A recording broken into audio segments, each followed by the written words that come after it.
Duggal bakery की seal टूटी, कानून टूटा, नगर निगम बना मूक दर्शक। रमन अरोड़ा और निगम इंस्पेक्टर को गए रिश्वत के 3 लाख, सेटिंग से बची अवैध इमारत। एमएलए, अफसर और बेकरी मालिक मिली भगत का त्रिकोण। इलाके के जनप्रतिनिधि खामोश, क्या सबने खाई हिस्सेदारी? लोकपाल भी गायब, जलंधर नॉर्थ बना वसूली का अड्डा। दोस्तों, आज हम उस एफआईआर और आधिकारिक पत्र की बोली खोलकर रखेंगे जिसे नगर निगम के दस्तावेजों में दर्ज किया गया है और जो सीधे दुग्गल बेकरी के मालिक पर लगते आरोपों की हड्डी खोलते हैं। इसमें सिर्फ इमारत सील तोड़ने की बात ही नहीं बल्कि रिश्वत और सेटिंग के गंभीर आरोप भी सामने आए हैं, जिनमें स्थानीय नेता और निगम के अधिकारी भी नाम के साथ हुए। क्या यही कारण है कि नोटिस और डेमोलिशन आदेश के बावजूद बिल्डिंग पर आज तक एक ईंट तक नहीं हिली? इसका खुलासा करते हैं आज की खोज खबर में।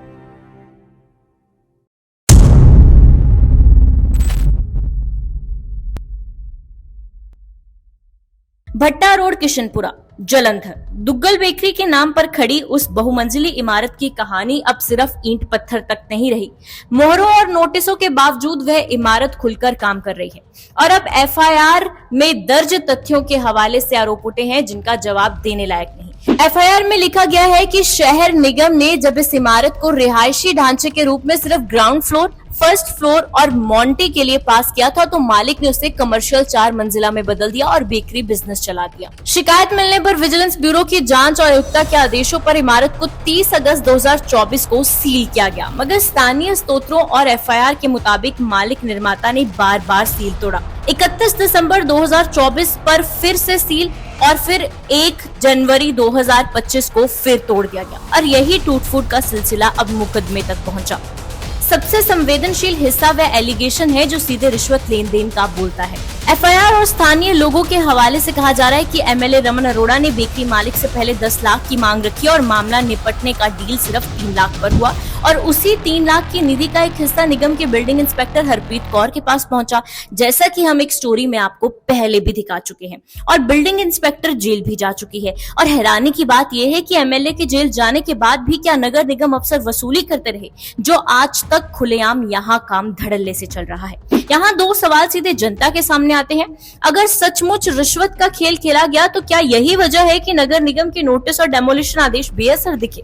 और अगर निगम के कुछ अफसर सक्रिय ना होकर चुप्पी साधे रहे तो क्या वे भी इस सेटअप का हिस्सा थे?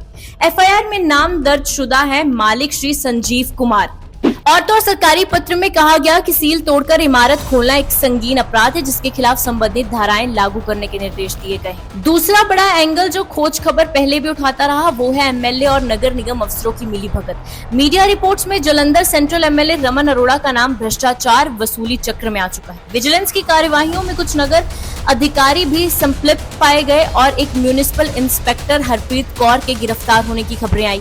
ये रिपोर्टें उस बड़े ताने बाने से मेल खाती हैं जो हमारे स्थानीय एफआईआर अंश में दिखती है। यानी शिकायतकर्ता का आरोप केवल स्थानीय नारा नहीं बल्कि बड़े पैमाने पर चलने वाला सिस्टम है। कई पड़ोसी और इलाके के लोग गवाही दे रहे हैं कि बिल्डिंग खुलकर काम कर रही थी, सील तोड़ने के भारी प्रयास हुए और कभी कभी रात में काम भी देखा गया। ऐसे में सवाल उठता है क्या बिल्डिंग मालिक को किसी का डर काफिला था ही नहीं? क्या यही वजह है कि उसने बेखौफ होकर ब्लैक मनी कैश में 3 लाख की रिश्वत दी, जैसा कि एफआईआर में आरोपित किया गया? यहाँ एक और भावुक मुद्दा है। अगर जनता के चुने गए प्रतिनिधि और प्रशासनिक अफसर इस तरह के कब्जे को अनदेखा करें तो आम नागरिक की सुरक्षा और शहर नियोजन कहीं छिन्न भिन्न हो जाएगा। लोग पूछ रहे हैं निगम कब तक सोया रहेगा और क्या इन अधिकारियों नेताओं की मिलीभगत के बिना ऐसा संभव होता? हमारी खोज में ये भी सामने आया कि इस खेल में सिर्फ मालिक और नेता ही नहीं बल्कि नगर निगम के कुछ अफसर भी बराबर के गुनाहगार हैं। उस समय के एमटीपी मेहरबान सिंह, नीरज भट्टी, विजय कुमार और एटीपी सुखप्रीत कौर, ये सब उस इमारत को बनते हुए अपनी आंखों के सामने देखते रहे मगर एक्शन लेने की हिम्मत नहीं दिखाई। ना कोई नोटिस, ना कोई सख्ती, बस कुर्सी पर बैठकर तमाशा देखते रहे। सवाल ये है कि क्या ये अफसर वाकई बेबस थे या फिर किसी सेटिंग का हिस्सा बनकर चुपचाप बैठे रहे? जनता पूछ रही है अगर ये अफसर उस वक्त अपनी ड्यूटी ईमानदारी से निभाते तो क्या दुग्गल बेकरी जैसी अवैध इमारत खड़ी हो पाती? उनकी चुप्पी और ढिलाई ही सबसे बड़ा सबूत है कि नगर निगम के अंदर भी भारी मिलीभगत चल रही थी। कुछ अधिकारियों ने कार्यवाही की कोशिश जरूर की, जैसे कि एटीपी रविंदर कुमार और एमटीपी इकबालप्रीत रंधावा ने नोटिस जारी किए और सीलिंग पर कदम उठाया, मगर वो भी अकेले पड़े दिखे। वहीं कुछ पूर्व और और वर्तमान अफसरों की निष्क्रियता पर सवाल उठ रहे हैं, जिनका नाम स्थानीय शिकायतों में बार बार आता रहा है। अगर इन निष्क्रियता के कारण ही नियमों की धज्जियां उड़ी तो वार्ड के जनप्रतिनिधियों और नगर निगम के अफसरों की जवाबदेही अब जनता के सामने चर्चित विषय बन चुकी है। अब सबसे बड़ा सवाल इलाके के जनप्रतिनिधियों से भी है।